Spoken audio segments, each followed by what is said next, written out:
You're lucky I really want to review this episode. So, I'm now going to review Boy Meets World episode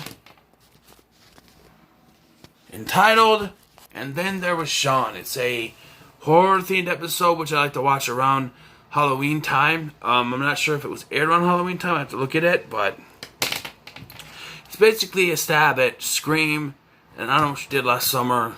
Those kind of movies that came out around that time. So yeah, even has Jennifer Love Hewitt in a cameo. And I guess the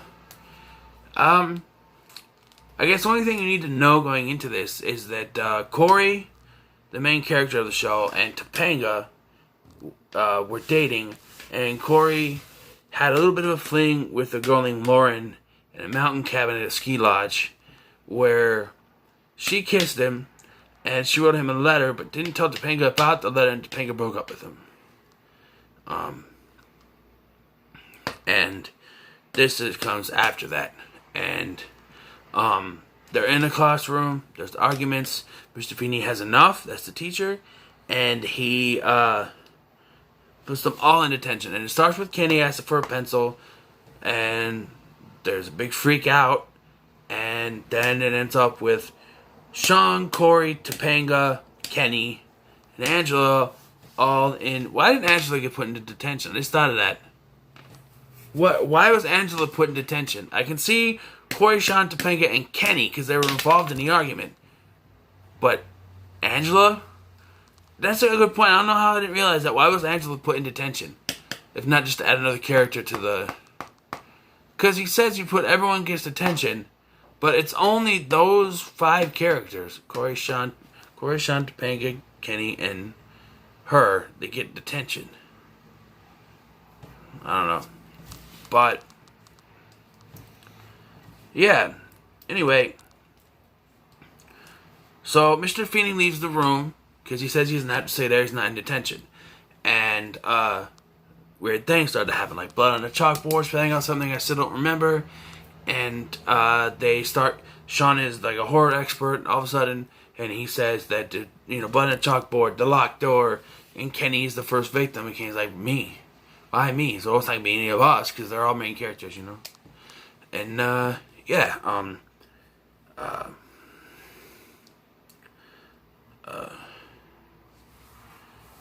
then, Corey's brother Eric and Shawn's brother Jack show up. They were playing basketball, apparently. Kind of weird. But, they show up. And then, Kenny makes an idle threat, really. He's like, if I want to borrow a pencil from her, I can't. Because this whole thing started when Kenny wanted to borrow a pencil from Topanga. It got out of hand. He said, I want to borrow a pencil from her, I can't. What are you going to do about it? Lights go off. And when lights go back on, Kenny is dead. South Park, insert South Park joke here. Oh my gosh, they kill Kenny. They all run out. And if that does happen, the Kenny joke, they run out. And in the hallway, there's a bunch of flickering lights, and they blame Feeney for it. Feeney shows up with a pair of knives with a pair of scissors in his back. And he's not the killer. They run back into the classroom. They shut the door. They're panicking. Kenny's body's still in there, I'm realizing. And Kenny's dead. Feeney's dead. We're trapped inside of the killer. You hear the janitor's wagon coming down, and they blame the janitor. Janitor's dead. They find the janitor. Angela's been the screamer of the group. And they find the janitor pulled up. They look at her. Oh, me. Okay. Ah! Mr. Feeney, surely you know what it's like to be stabbed in the back by your girlfriend. I didn't stab him. He stabbed me. I'll stab myself before I stabbed you. Can you give me that pencil? I don't have one. Sorry, I want to say that line. I like that line. So, from here, Eric decides to stay out in the hallway while the others go back in the room. And he runs into Feffy, or Jennifer Love Pfefferman, played by Jennifer Love Hewitt. They were dating at the time, I guess. And so she's able to get on their connections, you know what I mean? And yeah, she plays Feffy, and there's an instant attraction between her and Eric, which I don't get, but they were dating in real life, so you know. So yeah, and they end up going to the library to get away from the hallway or whatever, and the killer drops a bunch of books on Feffy after she kisses Corey on the cheek. Now I left out a plot line because I didn't want to reveal who the killer was, because it's painfully obvious if you watch it as an adult. When I was a kid, when I first watched this when I was 11, I didn't get it. But watching it now, it's very easy to figure out who the killer is if you just pay attention enough, alright?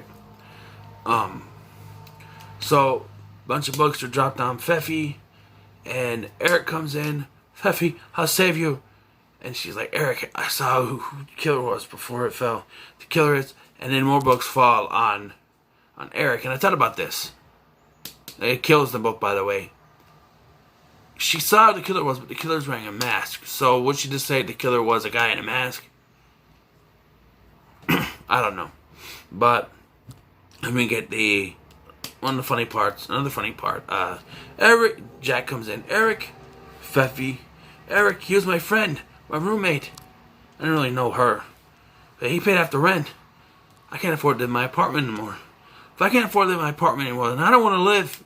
He and Angela both go on a ledge. Angela tells him, Shawn's still living with you. You can afford rent. He's like, oh, okay, let's go back inside. And then the killer pushes them both off the side of the building or the side of the ledge, whatever. They're both dead. So that leaves Corey, Shawn, and Topanga with the killer. So Shawn goes over, takes up the killer's mask, and the killer is revealed to be Shawn.